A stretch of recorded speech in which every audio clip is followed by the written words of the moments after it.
Blog Talk Radio. You know what time it is?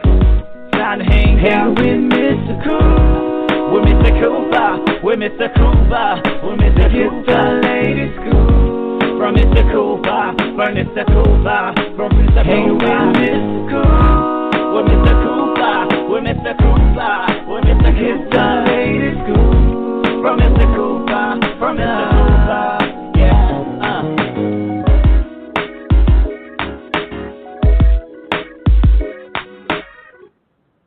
Welcome to the Big Scoop with Coop. I'm your host, Coop.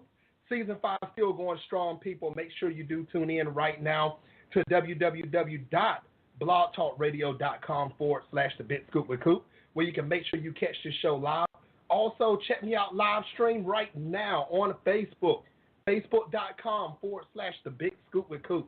Also, make sure you do go by the website, www.thebigscoopwithcoop.com, where you can catch all episodes from Season 1 all the way up to Season 5. Also, follow me on Instagram and Twitter at MCOOP317. Okay, people, enough about me. Today's guest is a very special guest. If you watch NCIS, if you've seen Bone Shooter, if you've seen any show that's on broadcast, that's on television, I may be exaggerating a little bit, but I guarantee you've seen her before. If you've seen watch television, if you're a fan of the movie industry, you'll be a fan of her also. Ladies and gentlemen, the one and the only Miss Diandra Lyle. Welcome to the show. Hey, how you doing? Can I say one thing real quick? Sure. Your theme song was hitting, for real. Like, I was over here grooving, listening. I almost didn't want it to stop. I'm just saying, all that Mr. Cooper, Mr. Cooper. So you doing big with that. I like that. I dig that. So, anyway, sorry. Thank you for having me. I love it. I love it that you love it. That's what I'm talking about. Yes. Uh-huh. Yes. So, Diandra, how's your day so far? My day is good. It's it's actually raining. It just started raining here in LA. So I'm a Midwestern girl. I appreciate when the weather changes. Sun is nice. But when you have it every day, you're kind of like, I mean, I know a lot of people won't say that, but I like the seasons. I don't even mind snow. I just don't need it for like 6 months. But it's rainy, so it puts me in a good mood. And you know what? The thing is, anytime that I hear that it's raining in California, I think that's like, especially in LA, I think that's like one of the most weirdest things that I've ever heard in my life. Because, it is kind of weird. Yeah, it is. It definitely is. Well, Diandra, I am so honored that you're on the show today. A lot of things to cover. I'm glad that you're chilling in LA where it's raining at. I'm in North Carolina, and believe it or not, we don't have any rain yet for today. I see. Okay, we'll send you some. It's all good. Hey, you will, too. I definitely do. But yeah, Diandra, on the show, we do talk about how you started in your career, your success, give advice on how to get started in your career, and much more. So, Diandra, when did you first realize that you wanted to become an actress? You know, it's actually really funny because I'm not that person that grew up thinking I have to be on TV. I have to be in film. That is my ultimate dream. I went to college. I got my degree in therapeutic recreation with a minor in social work, and truly enjoy it. That's kind of my former life. And my last semester of college, I had hours to spare, so I took a class called Black Action Theater. We have a really strong, I went to the University of Iowa, and there's a really strong writers program there. So there's a gentleman named Levy Lee Simon. He's an award-winning playwright. He's actually here in L.A., originally from New York, but he taught the class. And, on a couple different occasions, he said, you have it. You need to be doing this. And I was kind of like, well, I don't know. I mean, I'm an only child. I played a lot of Barbies. I got an imagination. You know what I'm saying? Like, I had some fun, but I didn't think about ultimately becoming an actor. So I went on about my life, and I worked in the field that I got my degree in and did all that. But the acting thing was just kind of sitting there, and it's what they say, you have like that little bit, the bug. And so I kind of, over the years, what I liken it to is, you can sweep dirt under a rug. You can keep sweeping dirt under rug. But what happens is that pile gets bigger and bigger and bigger, and then eventually you trip over it. Kind of continued to be there for me. And finally, after some years went by, I tried this little talent thing, and And there were agents interested in me from New York to L.A., and I was in Iowa at the time. They're like, you're in Iowa. We like you, but you're in Iowa, you know. So I'm like, huh.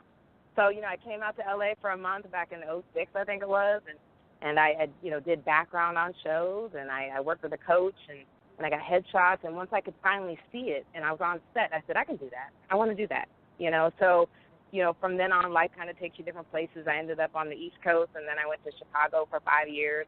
And after I got laid off from doing my rec therapy job at a psych hospital, which I loved, by the way, I decided to go into acting because, you know, when one door closes, another one opens, and that's what I've been doing ever since. So it's kind of a weird, like, I didn't grow up thinking this is what I was going to be, but life is funny like that. You know what I'm saying? I always say I didn't choose acting. Acting chose me. Well, so you know what? I'm just kind of riding the wave. I'm not going to lie to you. I'm glad it chose you. I'm glad the bug bit you. I'm glad whatever you think that happened, I'm glad that you actually did. Well, thank you. Yeah. Well, thank you. I appreciate it. Yeah, because, I mean, your talent speaks for itself. You have actually done so much, I mean, in the acting world. And we will talk about that in a few minutes. But you've done so much. I mean, you have to be recognized. That bug, I think that bug was born to bite you. It really was. Because, like I said, well, I hope it continues to bite me. Yeah, I will welcome that bite anytime. It's been, you know what, things, sometimes you just don't know how things are going to go, you know, and you go down a path, and it may not be permanent, and that's fine. You know, 5 years from now, I might not be in front of the screen. I might be behind the screen, you know, because I have other interests as well. And I'm okay with that because it's just, that's part of the journey, and that's part of the adventure. You know, it's sometimes that not knowing, but enjoying it while you're there. And as long as it's continuing to go in a positive direction, I feel like that I'm on the path that I'm supposed to be on at this time. So. Well, one thing I want to say about you, Diandra, that bug, I think it's got its teeth, like, gripped into you. So I don't think it's like... It definitely is. It's like a little leech or like a tick or something, huh? That's what you're saying? That's a tick. That ain't no leech. That's a tick. That's what that is. Oh, okay. Yeah. Now, what type of obstacles did you run into that you had to actually go through to become the successful actress that you are today? Oh, goodness. Obstacles, I mean,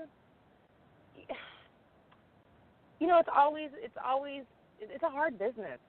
You know, I mean, there are so many talented people out there that we will never see, you know, and you sacrifice so much. You sacrifice a lot of money to, you know, that you invest in yourself. I shouldn't say it's a sacrifice, but you invest a lot of money into your headshots, into your classes, into your all these different things, and you may not see an immediate return. You may never see a return, but it's just part of what you do. So, you know, financially that continues to be an obstacle.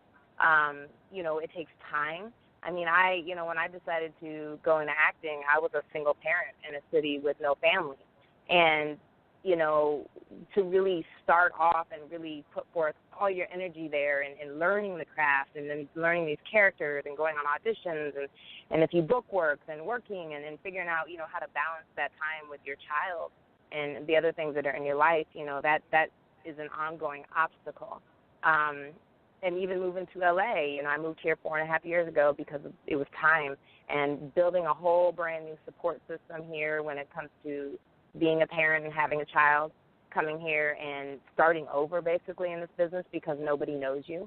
You know, there's a lot of politics involved in this business. A lot of times you're not going to get into rooms unless either you have some kind of credit, you know, on your resume, or you have the right people getting you into that room, or if they've heard of you.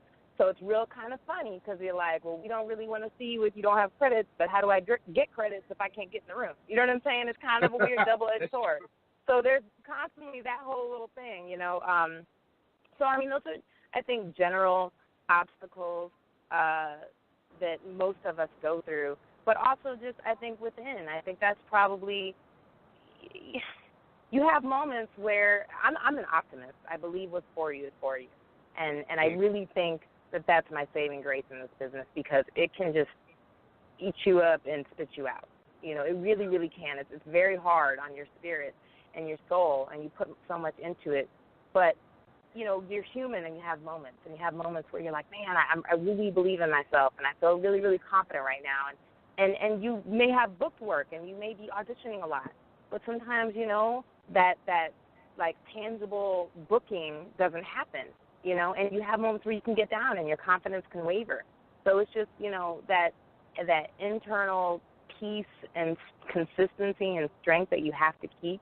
That's an ongoing obstacle, but it's just within yourself. And so really staying grounded, really having, I think, security within yourself, trusting that things will all work out whichever way they do.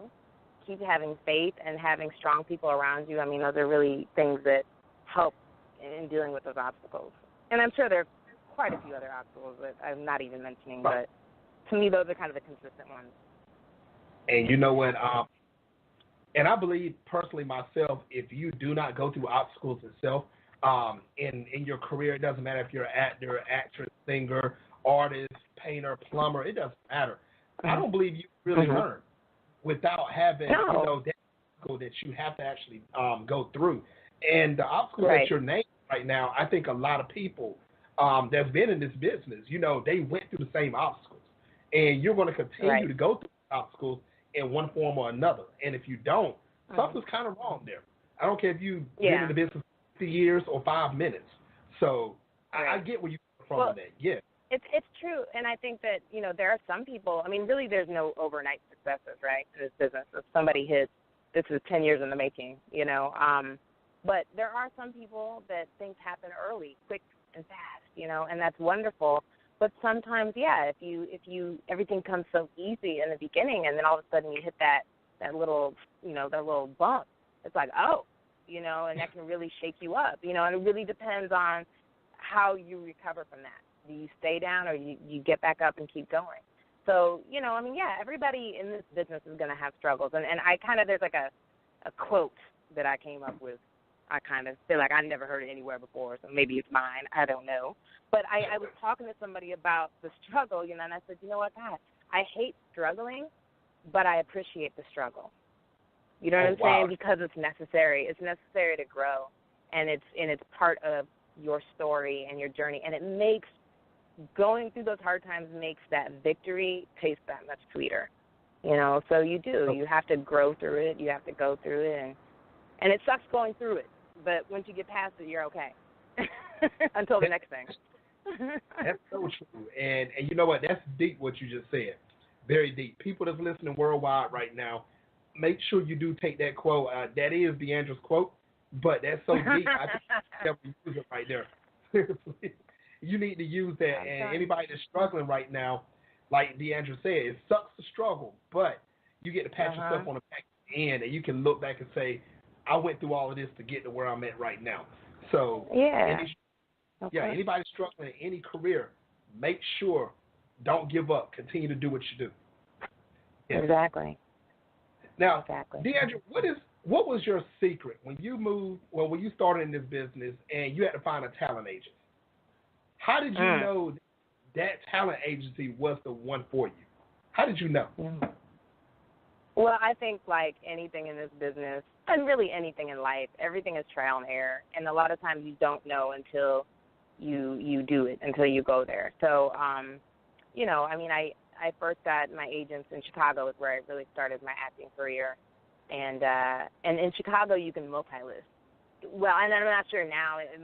They might be going more towards being exclusive with agents, but I had several different agents at one time. Yeah, Chicago's like one of those markets that kind of was doing that some years ago. So I had several different agents, but then I did go exclusive with one, and that agency I was introduced to them and referred to them by somebody who was already represented by them. And out here in LA, you know, it took a couple years for me to get a theatrical agent and a commercial agent. I got a manager first, and then, you know, we kind of got settled and got some things under my belt, and then we kind of went shopping for agents and took meetings and seeing what was the good fit. But, I mean, I have been really, really fortunate that I have an amazing team behind me. I have people that believe in me, people that are excited. I'm big on energy, so when I meet somebody, especially my managers, you know, we just clicked right away, you know, and I didn't have to see 5, 10 different managers. I was like, they were like one of the first ones. And I was like, yes, this is where I need to be. You know, so once again, just that inner voice, that inner gut feeling that this is still right. You Are we on the same page? Do we understand each other? Because, you know, what's important is it's a mutually beneficial relationship. You know, we need those people in our life to help us get into the casting office, to help us, you know, continue in our journey if that's what we're trying to do. So we do need them, but they also need us to come in and do what we do. So, you know, I always tell people, you know, I'm hungry, but I'm not desperate. So just to have representation, any representation, that's not what it's about. It's about having the right one for you. And what's right for you may not be right for the next person. Everybody fits everything different, you know. So you may hear one person's story with an agency, and they're like, oh, yeah, that didn't work out, whatever, but they could be great for you. You know, so it's trial and error, you know, and sometimes you go on and you say, hey, this is great, and maybe after a while that kind of dissipates and you outgrow each other and you move on. You know, I don't know, but it can be tricky, but I would definitely suggest doing your research. You know, if you have, like, an account on IMDb Pro. So there's IMDb, which is the, you know, International Movie Database, and, you know, people's resumes up there. But if you get the Pro account, you can really get in there and you have a little more access to see who a lot of the accredited agencies are, who do they represent, things like that, their contact information, you know, and do your research. You know, who do they have? You like what they're doing. See if you can get meetings with them. See if you know anybody that's represented by them and how their experience has been. You know, so, you know, don't rush into it. Don't just jump in bed, so to speak, with just anybody just because you need an agent. You know what I'm saying? It has to be right. That's true. And you couldn't say it no more. You couldn't say it much better. And that is true. I tell anyone also the same thing you just said, Diandra, as far as it goes for IMDb Pro. I tell people, if you have it, if you can drop that $20 a month, do it because it's really worth it. Right. Business. This right here is actually, you can look up anyone that's actually done something, and you can see what their credits are and who they're represented by. So that's what's up. Now, did you have any mentors that helped you out when you first started up to right now? Yeah, I was fortunate that early on in my career, I had some great mentors in Chicago that have been in the business for a long time and really helped shape me and my mindset when it came to this business, taught me a lot when it came to the craft, taught me a lot, like I said, when it comes to just how you move through it. And I always tell people that you can read a book and you can take a class and you can, you know, watch a film or watch a course or whatever. But if you have people that have been in this business and they've been successful, and success is defined in a lot of different ways. There's different types of that. But they know some stuff about some stuff.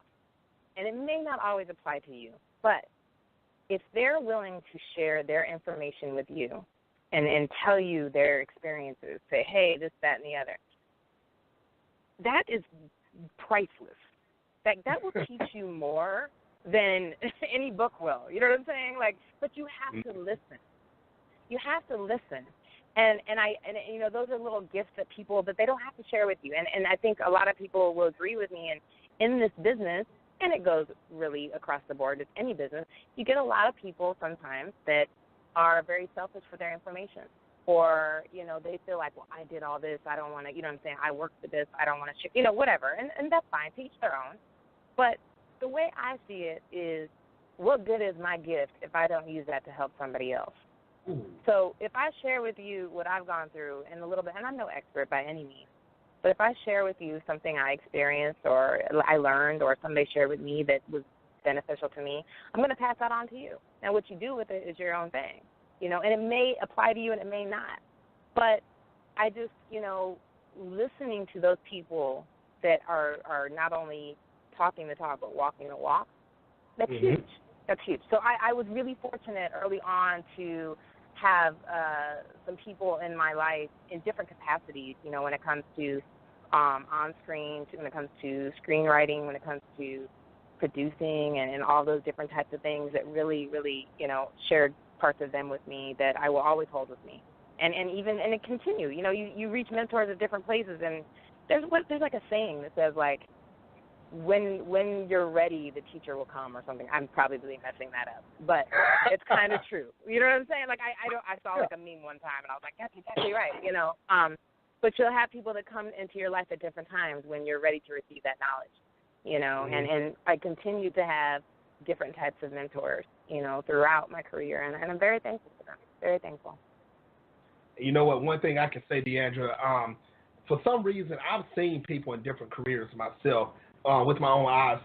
Great people give people great knowledge, but it goes one ear and out the other. And they're like, okay, it's not going to apply to me. And they run and do their own thing, and then they turn around and say, why did this happen to me? Or why didn't I get this role? And, I mean, the person told you how to do it, but you just want to go to the and that's what keeps it's tough. I mean, and you know, sometimes I think it's kind of like parenting. You know, you could sit here and tell people, you know, like I tell my daughter, you know, like, all right, well, this, that, and the other, but she ain't really hearing me right now. She hears me, but she's not listening. But one day she'll like, oh, Mom knew what she was talking about. You know, so you just you keep sharing that, you know, selflessly, and if they decide to take it, and it may not apply to them at that time. You know, it hits people at different times. So, and there is really no one formula in this business. There's no right way, you know, and every journey is different. So, like I said, somebody could say, well, hey, this is what happened for me, and it may not happen for you like that, you know, but hopefully you can take something, a piece of that, and use it for your own personal knowledge and your growth, you know, so. That's so true. Ladies and gentlemen worldwide is listening again. Take heed to this advice. This is advice that you're hearing now. Write it down, type it. I don't care what you have to text a friend and tell them to text it back. I don't care how you do it. Yeah, make sure hit it. You hearing me, but are you listening? All right. That's a whole like thing behind it. Ladies and gentlemen, can you answer that question? Diandra asked everybody around the world, are you hearing her? So make sure you're hearing her. Make sure you're doing it. And I don't care if you're not in this business, guys, ladies and gentlemen, take heed to what she's saying still. This can go for any career. Any career. If you're trying to achieve something, just listen to what people have to say and just put it, if you have to put it in the back of your mind and then bring it to the front when it's time to be used, just make sure you use it. So that's the best thing I can tell you on that situation also. Now, Diandra, you went through trials and tribulations. You finally got to L.A. You got mentors and everything. Now, how excited were you when you received your first chance on the big screen, on television, as an actress? My first chance on there? I mean, it's always exciting. You know, my very first show that I did, actually I was living in Chicago at the time. I did a co-star on Detroit 187. It only lasted one season. It was on ABC. And that was, you know, that was really early on in my career. And of course, I mean, that's a huge victory, you know, to actually get a show, you know. But I think I get excited over really anything that I get because I get a chance to do what I love, and I'm actually, like, it's happening. You know what I'm saying? And sometimes, I mean, you know, you want to keep, like, moving forward. But, I mean, I'm happy to just get into the audition, you know, first and foremost, because that's in and of itself a huge victory. But, yeah, I mean, to see that you've, you know, put forth the energy, you've worked, and you're rewarded with booking a role is I mean, it's amazing, you know. And, I mean, see, I don't know how I felt when I first saw myself. I mean, you're always going to be like, oh, how's it look? What's going on? You know, back then, like, you know, you might be a little, like, apprehensive at first. Now, you know, when I see myself, I really study myself. I think when I watch my work, I really kind of want to see, okay, how did that read as believable? Is that, you know, did I, you know, whether I was speaking clearly, was that character real? Was I just living it and not performing it? You know, there's all these little things. So I don't get like, oh my gosh, I'm on the screen. You know, like I can't believe, you know, more it's just, it's continuing to, you know, fine tune everything and really watch that person. And this sounds weird, probably not to like my fellow actors, but when I watch myself in a role, whether it be on TV, on a film, or whatever, I don't really see me. I'm seeing the character. And a lot of times when I'll speak about a role that I'm doing or a character that I've done, I kind of speak in the third person. I'm like, well, she did this and da-da-da. because it is me, but it's not me, if that makes sense. It does. It does. So I kind of, it's almost like I'm not watching me, even though I am. I don't know if that really made sense, but no, it does. I know what you're saying. It's always a joy. It's always a sense of pride to know that you're still working and that you got a chance. You know what I'm saying? Like that's huge. It's huge, and I'm thankful for that every single time. That's what's up. Now, Diandra, I get exactly what you're saying. You're seeing your face, but you're really seeing the character through the show. Mm-hmm. That's what you're seeing, because you're not really being yourself. You're being that character. You're in the emotional character and everything. And since you're talking about, third person and seeing characters and everything, was it hard or is it hard for you to convert styles in acting, like from basketball wife to NCIS? Is it hard to do that? To kind of change between the different roles? Yes.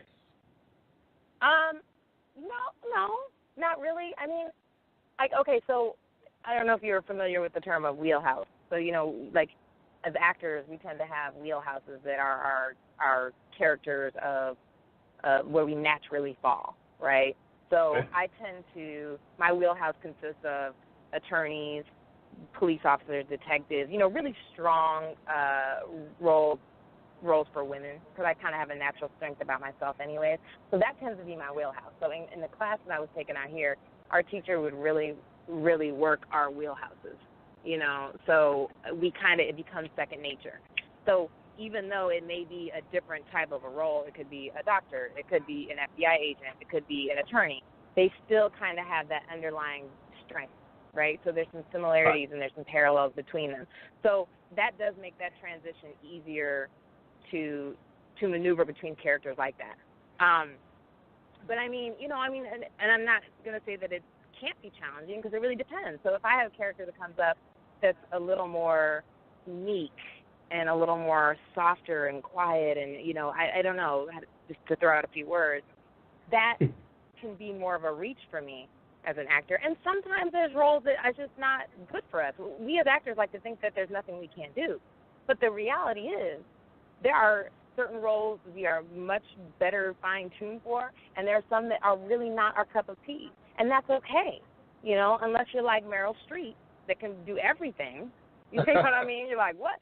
It's rare. So I kind of, if it's something that is really not me, if I'm like, I can't connect with this, this is really struggling too hard, and I don't feel like I can realistically portray this and be this, those are some things I could be like, I may opt not to do that or not to go that way, because out of respect for the craft and the integrity of it, I want it to be solid on my end, and I want it to be solid for the people receiving it, and it's not about doing everything and being able to do everything. I want to do the right thing so that it comes across the right way, So, but, it can be, there's different genres, comedy, drama. I like to kind of be a jackie of all trades and have something in my pocket. Oh, you want me to be funny? Let's do this. You want me to do this? You know what I'm saying? Like, I enjoy the variety, of doing that. So that makes it fun. Okay. So I know you were speaking about drama a while ago. I hope I do not butcher this character name. I'm going to see if I can remember which character this was that you did. I'm going to say the character name. And maybe you'll remember who it is.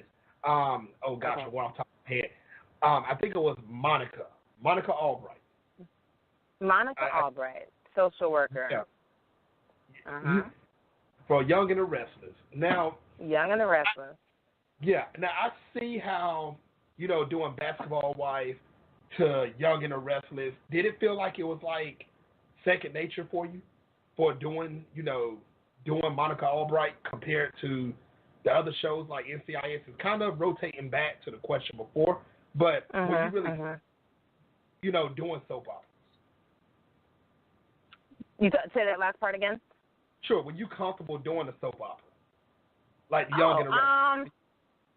Yeah. No, I was definitely comfortable. That was my first time doing a soap opera, so there's a little bit of different.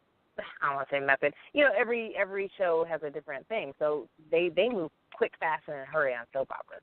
They shoot a lot of scenes every day, like 60-some pages, worth of material, which is crazy. So you have to really, like, no, I'm dead serious. Like, because, you know, they air every day, Monday through Friday. So they're constantly shooting, right? So, I mean, you know, just being on there, you really, really had to be focused and be on top of your lines because you really only shoot it 2 times and then they move on. You know, so it's kind of like, like I didn't really receive a lot of direction. It was kind of like, okay, let's do the rehearsal and then let's shoot 2 and keep it moving.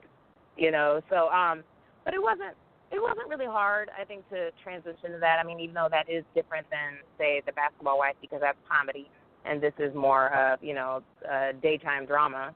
Even though they're different types, you know, still you have your work ethic down and being prepared and doing all those things and understanding who the character is, what your intention is and everything like that. It's not a hard transition. Nice.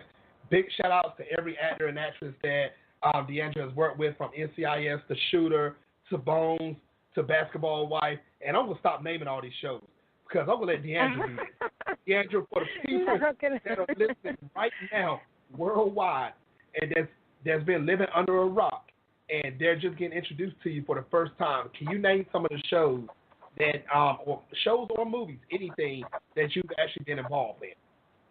Oh, my goodness. It's so funny because if you, like, for those that are really closer to me, I really don't talk about a lot of the stuff I do. I'm not like, oh, look at me, look at me, look at me. That's what's so funny. Right. But for the sake of doing this show, I will do that. Let's see. I mean, I've done, like you said, Bones. I did Shooter, which aired last night, but the scene that I did not make the cut. So it didn't, and that happens. I want to say how it's important. A lot of actors know that that's how it can be. Because you never know, you know, it could be one scene, and if they can tell the story without that scene, a lot of times it'll get cut, and it happens. And sometimes you're like, dang, man, I really look forward to it, or your friends and your family really look forward to it. But it's just par for the course. That's what happens, you know. But I still enjoyed working it. I still got the guest star credit. I still, you know, it was an experience. So back to what I was saying. Let's see, Shooter. I just had an episode of Shameless air this past weekend on Showtime. I've done The Have and the Have-Not. I've done Murder in the First, Undateable, which was a multi-cam comedy. Let's see, Young and the Restless. And I just shot Code Black, which hasn't aired yet. That's coming up. And I've done for film, I did this wonderful indie film called Crew, C-R-U. It's available on Netflix, Redbox. It's done very well on the festival circuit and just, you know, on the market. It's a really, really nice story. That was one of my first projects I did when I moved to L.A. Just, you know, I have a small supporting role, but it was an honor to be a part of that good story and work with some, you know, veterans in the game. I've done short films, which are equally as important, and that's really where you get good practice as an actor. I wrote and produced a short film and was in one, actually, that did film festivals and stuff like that, called Mission Mom Possible. Yeah, I mean, those are some of the things, and then, you know, commercials and voiceovers and, well, you know, all that fun stuff. Everyone worldwide, make sure you go find Diandra. Find her. I'm telling you, look for the stuff she's done. Excuse me. If you're a fan of NCIS, if you're a fan of Young and the Restless, find that episode. Find everything she's done. I'm telling you, she is an incredible actress, and her career is nowhere close to being over. So I can imagine what she's doing in 2017, 2018, 2058. Yes, I pushed it out that far. I sure did. So I'm telling you, everyone, make sure you do find her. Do that. Check her out. Check her out. Netflix, Hulu, everywhere. Make sure you find her. Yes. Now, are there any other? Oh yes. Are there any other projects that you'd like to talk about that you're working on right now? I mean, I briefly mentioned I just shot Code Black, and that for me is probably one of the bigger roles that I've done because it is kind of a, you know, there's an arc with that storyline and throughout that episode, and it's a nice emotional one. It'll be one that really tugs at people's heartstrings. I'm really excited about that. That airs January 4th, actually, on CBS, and it just that was kind of, you know, one of those victories in my career where I was like, wow, okay, I got to sink my teeth into that role, and I got to really, you know. So I'm excited about that one coming up. I just recently found out that I'll be shooting back in Chicago, where I used to live. I'll be there in a couple of weeks. I get to shoot on a new show, Chicago Justice. Okay. So I'm excited about that. Yeah, so I'll be doing that here pretty soon. I'm not sure when that'll air. But outside of that, I mean, you know, I'm just continuing to audition, and I'm creating a workshop for actors, hopefully have up early in 2017, and writing screenplays. I kind of had to put that to the side while I work on my workshop. But, you know, it's an ongoing process, you know, and I always tell people, you know, I don't know what tomorrow holds. I don't know. I could be at the peak of my career, you know, because we don't know. We really don't know, and we don't have a lot of control over this business. But, you know, I'm thankful for the opportunities I've received. I'm thankful to continue to receive opportunities, and hopefully it keeps going and I keep growing. And if not, then it was great. But, you know, I just, you know, I'm enjoying the ride, because you have to.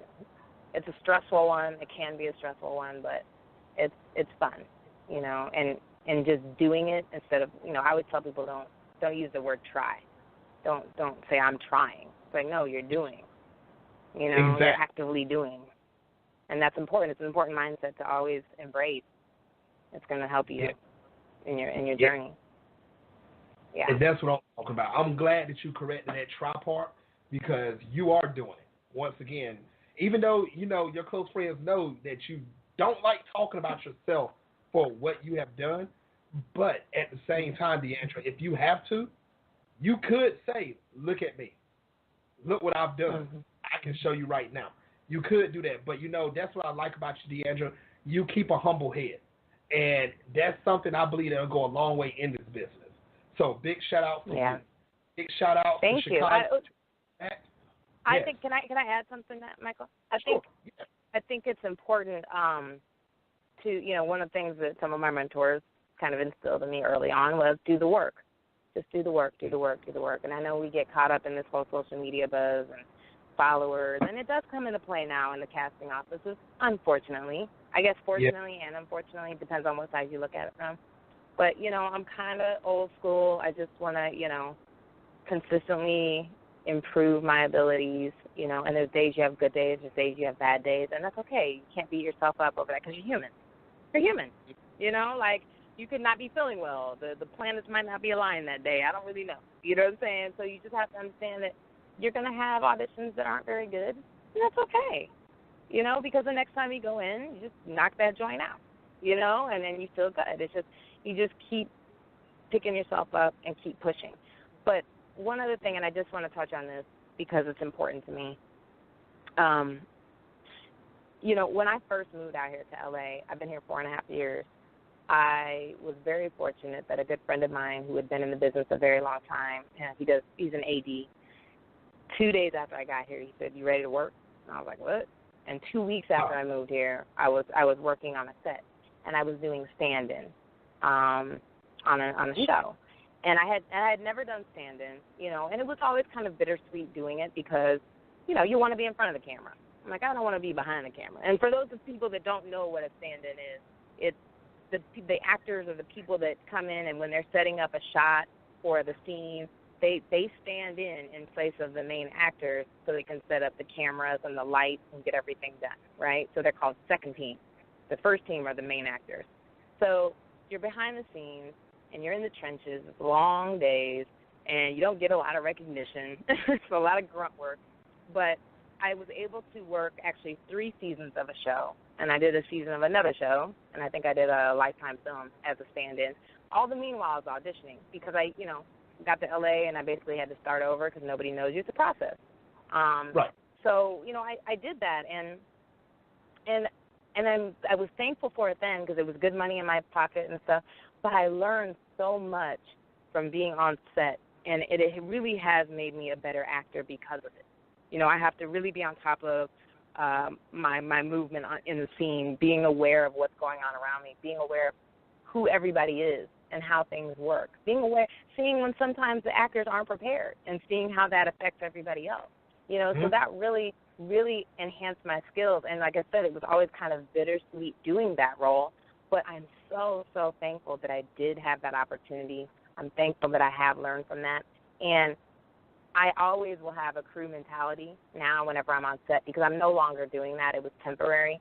But, you know, every time I'm on set now, I'm just that much happier and thankful to be there because I've been on the other side when, you know what I'm saying? And so many people on set in different capacities, whether they're PAs or, you know, assistants in other areas and your background or your stand-ins, everybody usually does something else. They could be actors, they could be directors, they could be producers, writers, but everybody just trying to, one, they're trying to make a living, and two, they're getting experience and, you know, what, I guess, paying their dues or whatever. And so you never know who's doing what. But some people will say don't share that you did background or stand-in work because people want to see you in a certain way. I guess the way I see it is I feel like that can be inspiring to somebody. It can give hope to somebody that to keep going because I just was doing Code Black a few weeks ago, and I run into a gal at an audition, and she goes, Code Black. And I said, yeah. And she's like, yeah, I'm doing background on the show. And I said, oh. She's like, yeah, I hope to be doing what you're doing one day, having lines. I said, let me tell you something. I was just a stand-in a few years ago, you know, and then, you know, to see her eyes light up and to share that with her and say, keep going, you know, it can happen. I don't know, like it's, and I don't know what's going to happen for everybody because once again, no two journeys are the same, right? So I can't guarantee that, you know, the next person is going to be doing A, B, and C, but it can happen. You know what I'm saying? And it's like, keep going. And I don't know. I just think it's important for people to realize that sometimes you may be somewhere you don't want to be for a while, but take advantage of that and learn as much as you can and use that to your benefit to push you to that next level. That's what's up, Diandra. That's what I'm talking about. And that is encouraging words because I believe someone is listening right now, you know, they are a PA. And they're back there, they're sitting in the cut. And they want to say, I want to be right there in front of the camera. And they're probably ready to give up. Now they just heard you say this. They're probably like in the morning, like, okay, I'm going back on set. I got this. I'm going to keep working forward. That's what I'm talking about.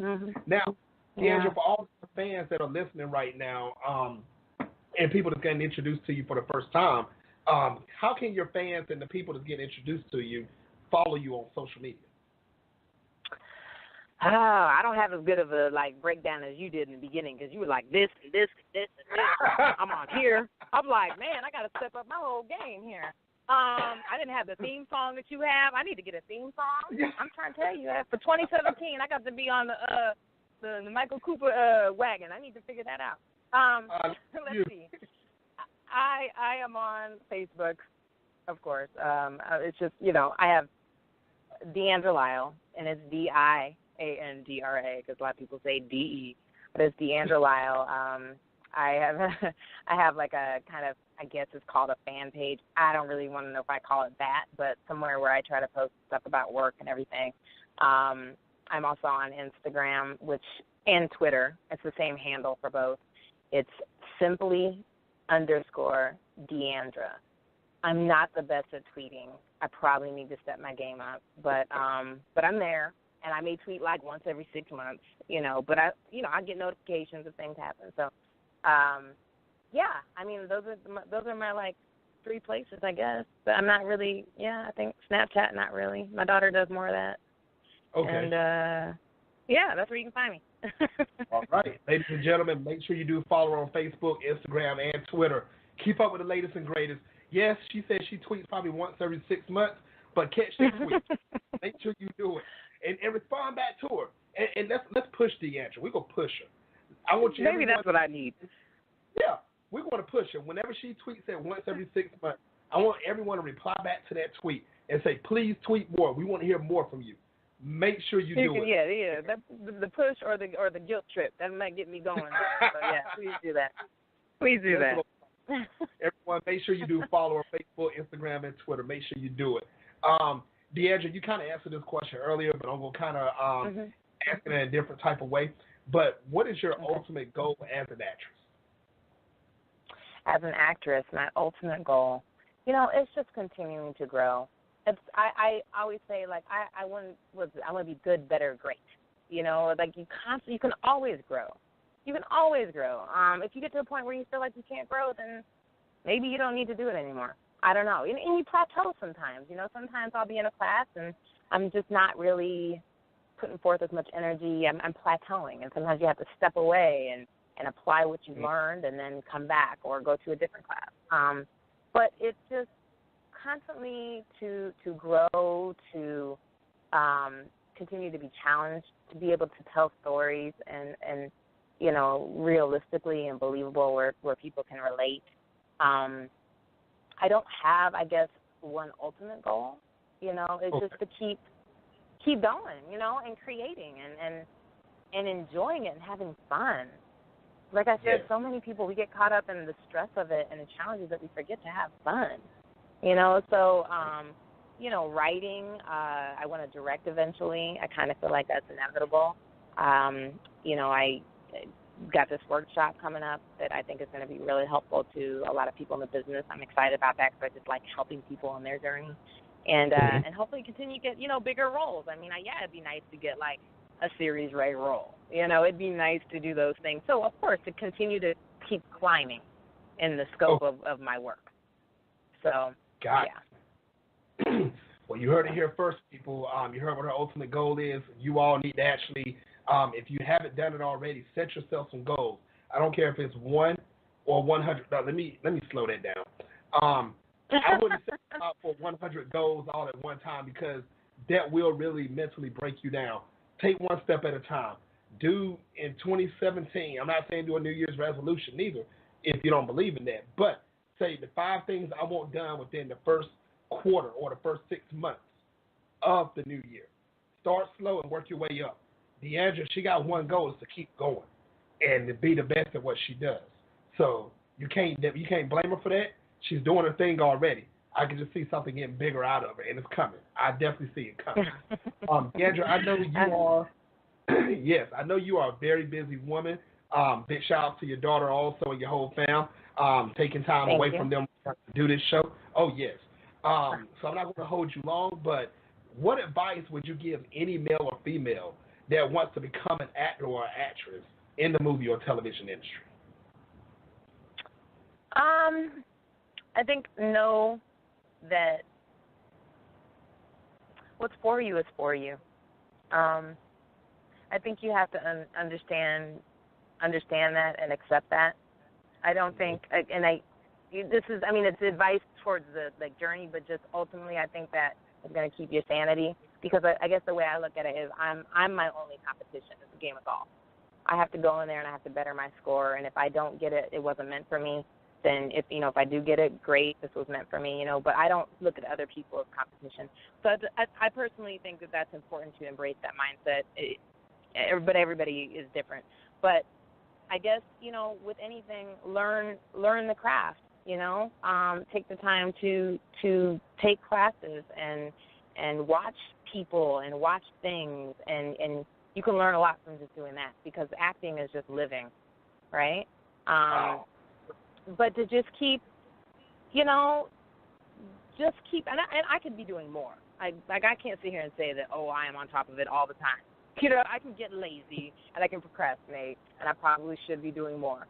But as long as you're consistently taking steps toward where you're trying to go. Okay, I gotta take a class. I gotta get my headshot. I need to get some footage for a reel because right now people want to see your work. So maybe if you're just starting out, look into student films. I mean, when I lived in Chicago, I did a student film for every school that was there. Columbia College, DePaul, Northwestern, Art Institute. And, I didn't get paid, but I got experience, I got footage, I got credits, and those are great training grounds. So, take advantage of that. So those are, independent projects because it's just those are preparing you for bigger things, right? Mm-hmm. You can't just automatically go and jump on this huge set and you're not really sure what you're doing. That's not the place where you want to fall down. You kind of want to fall down at other places so you can kind of learn how it works. So, just constantly, getting the work, getting out there, getting experience, and just keep growing. That's important. Nice. Ladies and gentlemen worldwide, make sure you do take heed to everything that she just said. She is doing big things. She named a lot of the stuff that she have done. She's also been on Kevin Hart's show, The Real Husbands of Hollywood. She done 2 episodes. I did. Diandra And that's actually the show, Michael, but that's actually the show that I did background, or I did stand-in on. Really? I stood in for, like, Kevin and Boris and Nick and all them. Oh, yeah. Oh, yeah. Wow. That's kind of funny, isn't it? Wow. I didn't know that. Funny. Yeah, Oh, man. yeah. I worked the first 3 seasons of Real Husbands of Hollywood. Nice. Big shout out to listening right now. Kevin Hart, excuse me, Nick Cannon, Boris, all you guys. Big shout out. Thank you for letting Diandra in there. I know she's done big things that impacted all your lives also. Well, Diandra, thank you again for coming on the show. You have shed light on a lot of things, and I would love to have you back on in the future. I would love to come back, and thank you so much for having me. I really appreciate that. All right, ladies and gentlemen, once again, Diandra Lyle. Follow her on Facebook, Instagram, Twitter. Find her shows. Find everything that she's doing. Keep up with her. All right, people. Have a great night, and until next time on the Big Scoop with Coop. You know what time it is. Time to hang out with Mr. Coop. With Mr. Cooper. With Mr. Cooper. With Mr. Cooper. Ladies Coop. From Mr. Cooper. From Mr. Cooper. From Mr. Cooper. Mr. Coop. With Mr. Cooper. With Mr. Cooper. With Mr. Cooper. Ladies Coop.